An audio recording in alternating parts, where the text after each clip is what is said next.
Assalamualaikum warahmatullahi wabarakatuh. Waalaikumsalam warahmatullahi wabarakatuh. Alhamdulillahirrabbilalamin. Asyhadu an la ilaha illallah wa asyhadu anna Muhammadar Rasulullah. Alhamdulillah kita ketemu lagi di pembelajaran AIJ ya, kelas 11. Di hari ini kita masih bisa diberikan kesehatan untuk bisa mengikuti pembelajaran AIJ dengan serius insya Allah ya. Sebelum memulai pembelajaran, kita seperti biasa berdoa ya agar proses pembelajaran sampai akhir itu bisa dilancarkan oleh Allah Subhanahu wa taala. Dipimpin sama Aji. Sebelum kita mulai pembelajaran, terlebih dahulu berdoa dalam hati mulai. Berdoa selesai. Alhamdulillah. Terima kasih Aji ya. Di pertemuan sebelumnya, ada yang masih ingat kita sudah praktek apa? Kemarin kita belajar di Podscripting, Pak. Nah, di pertemuan kali ini, insya Allah kita akan menyimak dan mempraktikkan ya, nanti melalui job sheet atau LKPD menggunakan lebih kompleks lagi. Jadi kita akan menambahkan satu lagi ya menjadi 3. Oke. Silakan bagi kalian yang belum mengisi absensi ya kehadiran, silahkan diisi di LMS-nya masing-masing di sekolahan ID. Sekarang kita menyimak dulu ya. Saya ingin mengetahui kemampuan kalian, pengetahuannya mengenai bisa mereview dari pertemuan-pertemuan sebelumnya ya. Nah, saya share bahan untuk diskusi. Silahkan didiskusikan menurut kelompoknya masing-masing yang sudah dibagikan di pertemuan sebelumnya ya. Nah, ini silahkan diskusikan dengan teman kelompoknya ya, menurut kelompok yang sudah dibuat di pertemuan sebelumnya. Jadi untuk bahan ada dua bahan diskusi ini. Yang pertama perbedaan static routing dan dynamic routing. Yang kedua itu cara menentukan jalur routing. Nah, silahkan teman-teman berdasarkan masing-masing kelompoknya itu mencari di berbagai media ya. Silahkan bahan-bahan untuk diskusinya ini dicari informasinya di internet. Kemudian silahkan didiskusikan di grup WA, lalu dibuat file Word saja ya. Nanti silahkan dikirim di grupnya masing-masing atau di LMS-nya ya. Nah, itu silahkan nanti saya minta 2 kelompok saja ya. Dari beberapa kelompok saya minta 2 kelompok untuk mempresentasikan hasil diskusi. Jadi saya kasih waktu 15 menit untuk mendiskusikan bahan diskusinya. Silahkan satu sama lainnya masing-masing anggota kelompok untuk aktif di WA group masing-masing kelompok untuk membahas diskusinya. Kemudian nanti perwakilan ada yang mempresentasikan, lalu silahkan kelompok menanggapi atau menanyakan perihal yang kurang dimengerti atau yang ingin ditanyakan.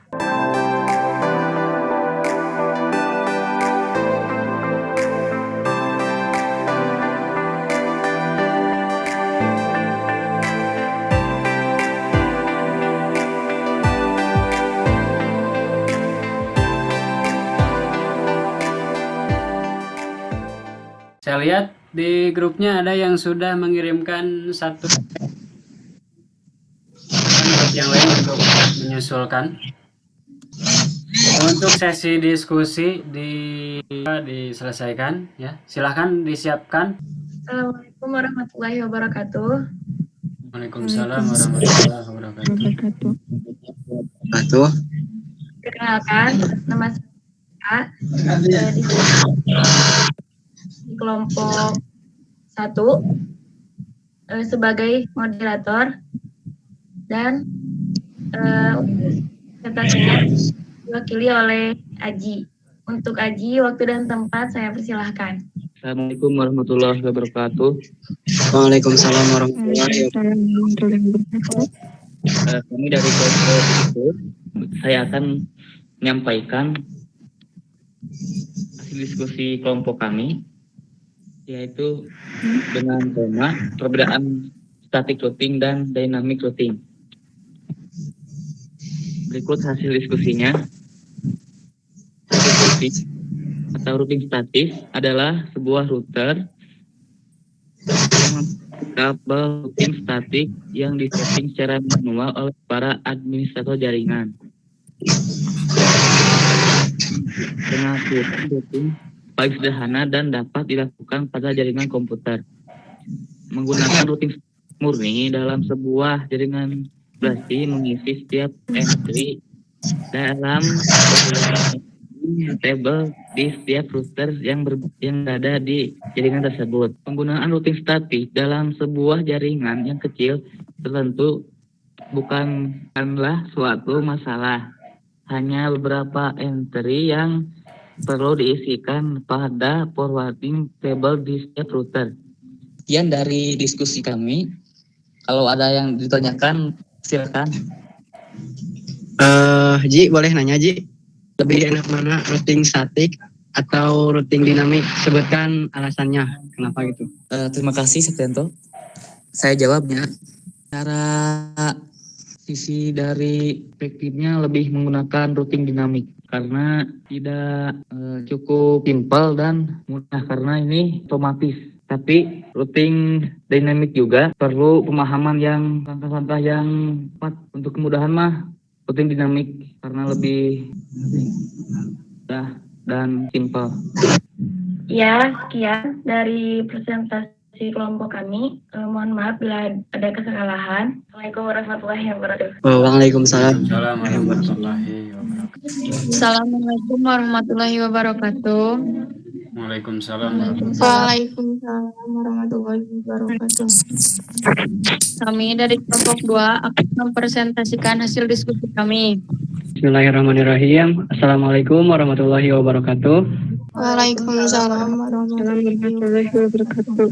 Saya akan mempresentasikan hasil diskusi kami, yaitu cara menentukan jalur routing. Sebelum ke materinya, saya akan jelaskan dulu definisi routing. Jadi routing adalah sebuah mekanisme pengiriman paket data yang ditransmisikan dari satu network ke network yang lain. Pada sebuah router biasanya mempunyai sebuah tabel routing atau lebih yang menyimpan informasi jalur routing yang akan digunakan ketika ada pengiriman data yang melewati router. Biasanya router hanya memiliki satu gateway, tapi pada kasus-kasus tertentu bisa juga lebih. Misalnya karena router harus menghubungkan banyak jaringan yang memiliki segmen yang berbeda.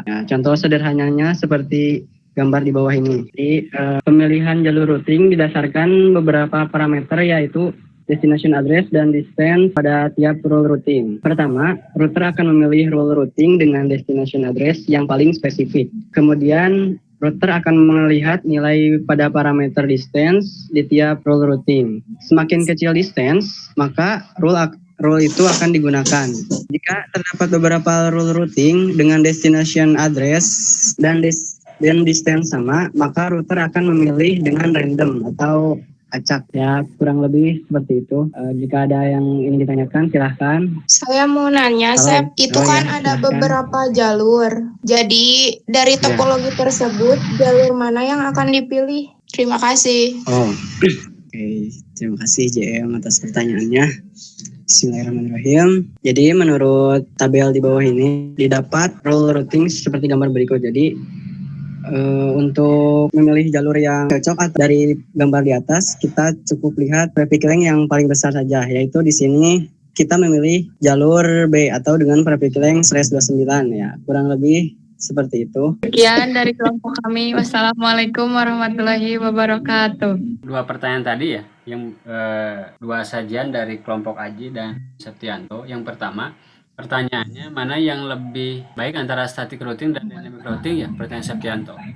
Nah, Seperti yang saya jelaskan di pertemuan sebelumnya, bahwa pemilihan atau kita menggunakan static routing itu memang lebih ribet, tetapi dari segi keamanan lebih terjamin. Kalau di dynamic, kita cukup memasukkan alamat network jaringan yang terhubung ke router yang kita konfigurasi. Secara otomatis, router tersebut akan memberi informasi ke router yang lain. Seperti itu. Kemudian untuk yang kelompok 2, yang barusan dari pertanyaan JM. Kalau yang tadi kita melihat ada 3 jalur ya. Ada A, B, C. Betul yang tadi disajikan oleh Septianto. Itu yang pertama, pemilihan jalur yang terbaik, kita harus memilih prefix yang paling spesifik, slash-nya paling besar. Dan bisa dilihat tadi jalur yang B itu yang prefix lainnya paling besar, /29, yang lainnya 24. Tetapi kalau prefixnya sama, yang akan dipilih adalah dengan distance-nya yang paling. Saya akan menampilkan materi. Silahkan teman-teman menyiapkan alat tulis dan dibuka paket tracernya, karena kita akan melakukan konfigurasi 3 routing. Nah, untuk tujuan pada pertemuan sekarang, secara mandiri dan tanpa membuka bahan ajar, siswa dapat menentukan cara konfigurasi routing statis.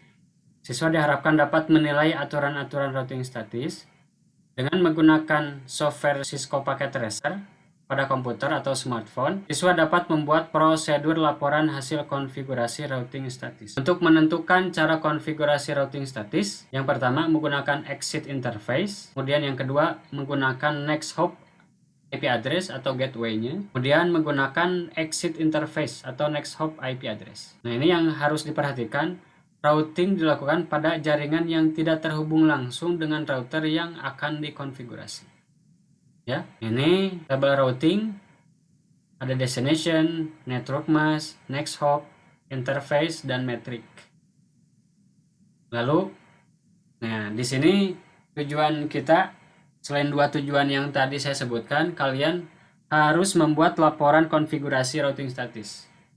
Nanti berisi judul, tujuan, kemudian dasar teorinya, cantumkan, lalu alat dan bahan, topologinya, kemudian langkah-langkah kerjanya.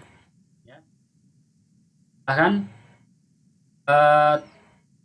teman-teman di sini nanti akan mengkonfigurasi berdasarkan LKPD yang sudah saya upload di LMS-nya. Sudah pada download ya? Yang lebih seperti ini, nya. Ya. Nah, ini LKPD, silahkan nama kelompoknya, kalau per kelompok kan banyak ya. Namanya dituliskan. Lalu di sini ada pertanyaan-pertanyaan, fungsi dari adanya routing statis, bla bla bla bla. Silahkan ini diisi, kemudian seperti biasa ini didiskusikan terlebih dahulu.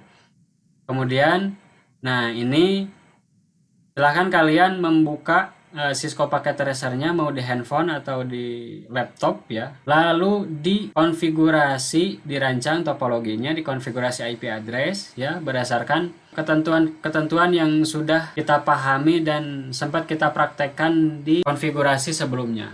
Kalau yang pertemuan sebelumnya itu routernya 2, yang sekarang bedanya ada 3. Saya berikan waktu kurang lebih 25 menit untuk melakukan konfigurasi dan membuat laporannya ya. Nanti seperti biasa perwakilan dari beberapa kelompok untuk mempresentasikan ya hasil LKPD-nya. Hasilnya hasil LKPD-nya silahkan dikerjakan di Word itu. Kemudian dikirim via WA Group atau LMS yang ada di aplikasi kalian di sekolahan ID. Baik, waktu pengerjaan untuk pembuatan laporan ya sudah selesai. Silahkan perwakilan untuk mempresentasikan hasilnya untuk pembuktian bahwa kalian sudah mengerjakan LKPD. Silahkan, siapa yang akan presentasi duluan? Bismillah, saya akan menjelaskan tentang static routing. Langsung saja langkah kegiatannya, ada soalnya. Jelaskan fungsi dari adanya aturan routing statis yang kamu ketahui. Fungsi aturan routing statis. Cara kerja routing statik ada 3 bagian, yaitu konfigurasi router yang dilakukan oleh admin jaringan. Router melakukan routing berdasarkan informasi yang diterima dari tabel routing. Admin jaringan menggunakan perintah IP route secara manual untuk konfigurasi router dengan routing statis, dan routing statis berguna untuk melewatkan paket data yang ada pada jaringan. Soal yang kedua, jelaskan cara menentukan routing statik. Caranya, satu, pilih jalur terbaik yang akan dilewati. 2, pastikan tujuan routing diketahui. Pastikan gateway atau next hop benar. Dan 4, pastikan subnet mask yang dimasukkan dalam routing sesuai. Untuk lebih jelasnya ya, teman-teman bisa lihat contoh dari routing statik. Seperti ini gambarnya. 2 router dan 2 PC. Berdasarkan topologi di atas, tulislah informasi yang dapat kita peroleh dari IP address alamat tujuan. Informasi topologi jaringan FA0/0 itu adalah router 6. Ini ya. Nah, lalu IP address 192.168.20.1, subnet masknya 55 3 kali 252 01 ya, yang menghubungkan 16.100.1/24. Subnet masknya 255.255.0. Tertujuh ya, router yang kedua dengan IP address-nya FA0/0 dengan IP address 192.168.20.2. Subnet masknya 255.255.252. Demikian. Oke, mantap ya tadi untuk LKPD-nya. Nah, kemudian untuk yang lainnya nanti akan saya periksa ya. Silakan yang belum menyusul untuk mengirimkan di LMS. Nah, ketentuan untuk penilaiannya seperti ini. Penilaiannya seperti ini ya. Jadi nanti akan dinilai per kelompok. Yang pertama itu format penilaian sikap ya, perilaku karakter, petunjuk seperti ini. Kemudian mengenai attitude atau sikap, lalu pengamatan sikap sosial, bertanya, menyumbang ide, menjadi pendengar yang baik, berkomunikasi. Lalu yang terakhir untuk penilaian proses dan keterampilan ya. Nah, ini rubriknya. Jadi nanti akan saya nilai berdasarkan hasil dari LKPD-nya. Seperti itu teman-teman. Baik, silahkan ada 2 atau 3 orang yang ingin menyimpulkan berdasarkan hasil praktik, kemudian materi-materi yang sudah kita pelajari hari ini. Saya, Pak. Siapa? Hartini. Boleh. Pemilihan jalur routing didasarkan pada beberapa parameter, yaitu address dan distance pada tiap rule routing. Pertama, router akan memilih rule routing dengan address yang paling spesifik. Kedua, kemudian router akan melihat nilai pada parameter distance di tiap rule routing. Semakin kecil distance, maka rule itu akan digunakan. Jika terdapat beberapa rule routing dengan address sama spesifik dan distance sama, maka router akan memilih dengan random. Terima kasih, Pak. Mantap ya. Jadi itu untuk pemilihan jalur routing. Betul. Pada pertemuan kali ini, saya mengambil kesimpulan bahwa kita dapat menentukan cara konfigurasi routing statis dengan cara menggunakan exit interface, kemudian menggunakan next hop IP address, dan menggunakan exit interface next hop IP address. Ya, kurang lebih seperti itu, Pak. Terima kasih. Oke. Mantap ya. Oke. Terima kasih untuk kesimpulannya. Nah, teman-teman, untuk pertemuan hari ini silakan bisa diambil hal-hal yang baiknya, di mana apa yang kita lakukan pertemuan hari ini akan sangat bermanfaat sekali jika kita di kemudian hari itu bekerja di perusahaan ya, salah satunya di ISP, karena routing ini harus dikuasai oleh network engineer yang tugasnya itu untuk merutekan jaringan, salah satunya di perusahaan ISP. Silakan untuk hal-hal yang kurang dimengerti bisa dieksplorasi oleh teman-teman di media platform apapun, di YouTube, di Google, dan di website-website yang dapat dipercaya ya. Kemudian diskusi ataupun bisa langsung bertanya ke saya pribadi. Cukup sekian untuk pertemuan hari ini. Kita tutup dengan doa. Alhamdulillah, dalam hati mulai. Berdoa selesai. Oke. Terima kasih Sampai bertemu di pertemuan selanjutnya. Assalamualaikum warahmatullahi wabarakatuh. Waalaikumsalam warahmatullahi wabarakatuh.